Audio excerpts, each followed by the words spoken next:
Nasihat-nasihat mulia Nabi Muhammad kepada umatnya. Assalamualaikum sahabat semesta, bagaimana kabarnya? Semoga kita selalu sehat dan dilapangkan rezekinya oleh Allah. Amin ya robbal alamin. Nabi Muhammad adalah manusia yang dimuliakan oleh Allah. Tiada cacat sedikit pun yang ada pada dirinya. Sedangkan perkataan dan perbuatannya akan menjadi sunnah dan teladan yang baik untuk umatnya. Sebagai kekasih Allah, banyak dijumpai oleh kita dalam Al-Quran ayat yang berisi tentang pujian Allah kepada Nabi Muhammad. Salah satunya dalam surat Al-Ahzab ayat 21 yang artinya, sungguh telah ada pada diri Rasulullah itu suri teladan yang baik bagimu, yaitu bagi orang yang mengharap rahmat Allah dan kedatangan hari kiamat, dan yang banyak mengingat Allah.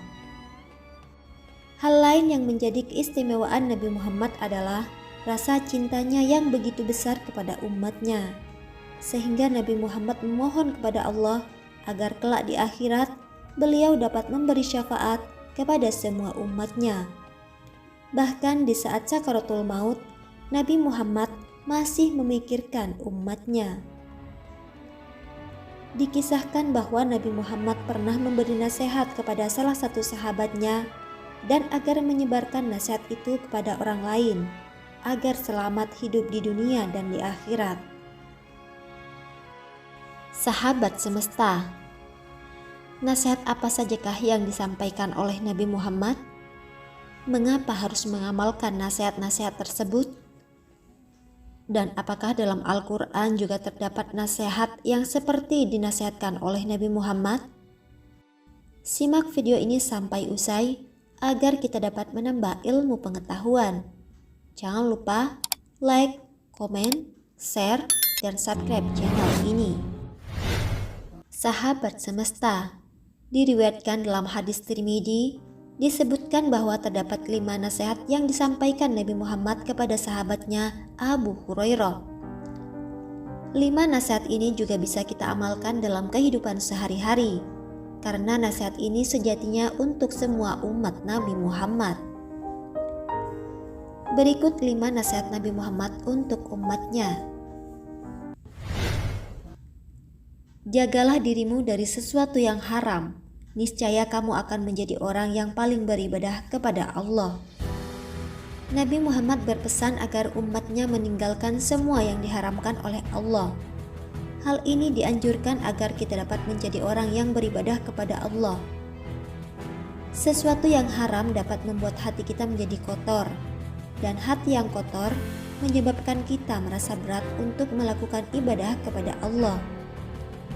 Orang-orang yang mudah dalam melakukan ibadah adalah orang-orang yang hatinya bersih.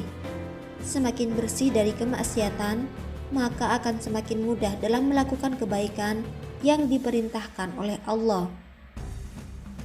Sedangkan untuk mencegah melakukan kemungkaran dan kemaksiatan, Allah menganjurkan kita dengan mengajarkan sholat dengan baik dan benar. Seperti yang sudah difirmankan oleh Allah dalam surat Al-Aqram ayat 45 yang artinya, dan laksanakanlah sholat. Sesungguhnya sholat itu mencegah dari perbuatan keji dan mungkar. Dan ketahuilah, mengingat Allah atau sholat itu lebih besar keutamaannya daripada ibadah yang lain. Allah mengetahui apa yang kamu kerjakan. Ridho atas semua ketentuan Allah. Niscaya kamu akan menjadi orang terkaya.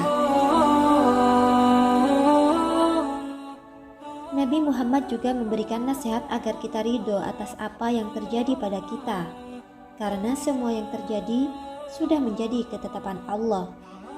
Jika kita ridho dalam segala apa yang sudah ditetapkan oleh Allah, maka kita akan menjadi orang yang kaya. Kekayaan ini bukan hanya kekayaan dalam harta, tapi kita akan menjadi orang yang kaya hati. Nabi Muhammad bersabda, bukanlah kekayaan itu karena banyaknya harta, akan tetapi kekayaan itu adalah kaya hati. Hadis riwayat Ibnu Majah. Berbuat baiklah terhadap sesama, niscaya kamu menjadi orang mukmin yang berarti. Nabi Muhammad menasihatkan agar kita berbuat baik kepada tetangga dan lingkungan kita, agar kita menjadi mukmin yang berarti. Seperti yang disabdakan oleh Nabi Muhammad, bahwa tidaklah dikatakan beriman bagi seseorang sebelum ia berkata yang baik, memuliakan tamu dan tetangganya. Hadis riwayat Bukhari dan Muslim. Cintailah saudaramu, niscaya kamu menjadi orang muslim yang beruntung. Seperti yang difirmankan oleh Allah dalam Al-Quran, surat Al-Hasyr ayat 9 yang artinya, dan mereka tidak menaruh keinginan dalam hati mereka terhadap apa yang diberikan kepada mereka muhajirin, dan mereka mengutamakan muhajirin atas dirinya sendiri, meskipun mereka juga memerlukan. Dan siapa yang dijaga dirinya dari kekikiran, maka mereka itulah orang-orang yang beruntung.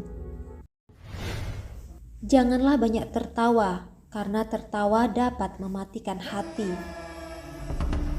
Nasihat terakhir yang disampaikan oleh Nabi Muhammad adalah jangan banyak tertawa. Karena banyak tertawa yang terbahak-bahak dapat membuat hati kita mati. Islam menganjurkan agar kita banyak tersenyum, karena tersenyum juga bagian dari sedekah. Dalam hadis yang diriwayatkan oleh Aisyah radhiyallahu anha berkata, saya tidak pernah melihat Rasulullah SAW tertawa terbahak sehingga kelihatan tenggorokan beliau. Beliau biasanya hanya tersenyum.